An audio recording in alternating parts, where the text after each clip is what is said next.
Salut à tous et bienvenue à WIFNU.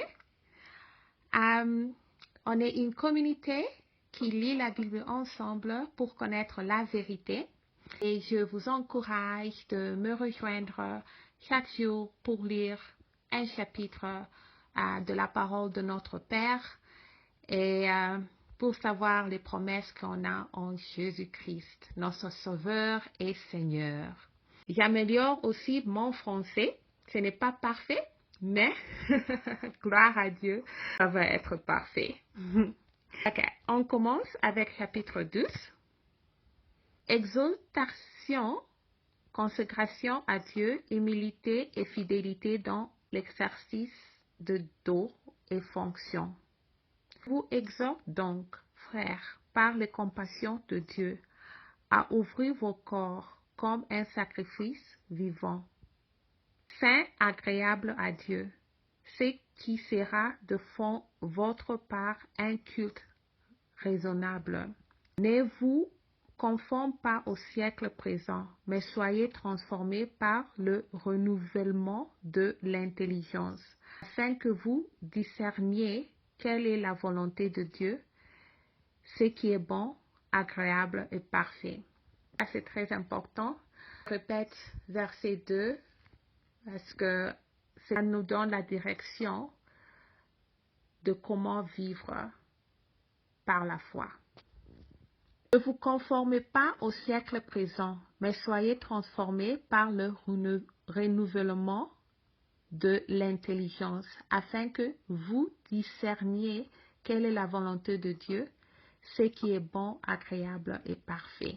Par la grâce qui m'a été donnée, je dis à chacun de vous de n'avoir pas de lui-même une trop haute opinion, mais de révertir des sentiments modestes selon la mesure de foi que Dieu a départie à chacun.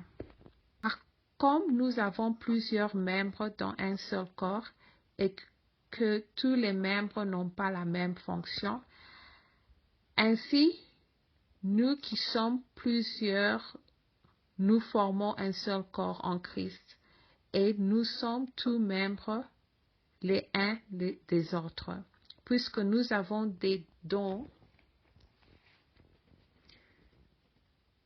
différents dans la grâce qui a été accordée.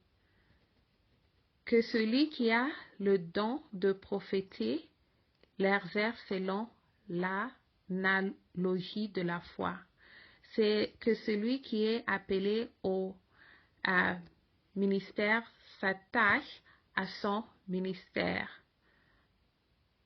Que celui qui enseigne s'attache à son enseignement.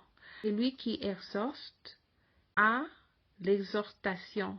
Que celui qui donne le fasse avec libéralité. Que celui qui préside de la fasse avec zèle. Que celui qui pratique la miséricorde fasse avec joie. Application diverse de la charité. Que la charité soit sans hypocrisie. Ayez le mal en horreur. Attachez-vous fortement au bien. Par amour fraternel, soyez pleins d'affection l'un pour les autres. Par honneur, usez de prévenance réciproque. Ayez du zèle et non de la paresse. Soyez fermement d'esprit, servez le Seigneur. Réjouissez-vous en espérance. Soyez patients dans l'affection. Persévérez dans la prière. Amen. Voyez aux besoins des saints. Exercez l'hospitalité. Bénissez ceux qui vous persécutent. Bénissez et ne maudissez pas. Réjouissez-vous avec ceux qui se réjouissent. Pleurez avec ceux qui pleurent. Ayez le même sentiment l'un envers les autres.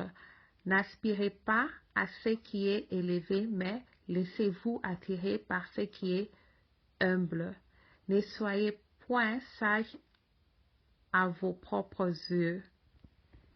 Ne rendez à personne le mal pour le mal. Recherchez ce qui est bien devant tous les hommes. Je tourne la page.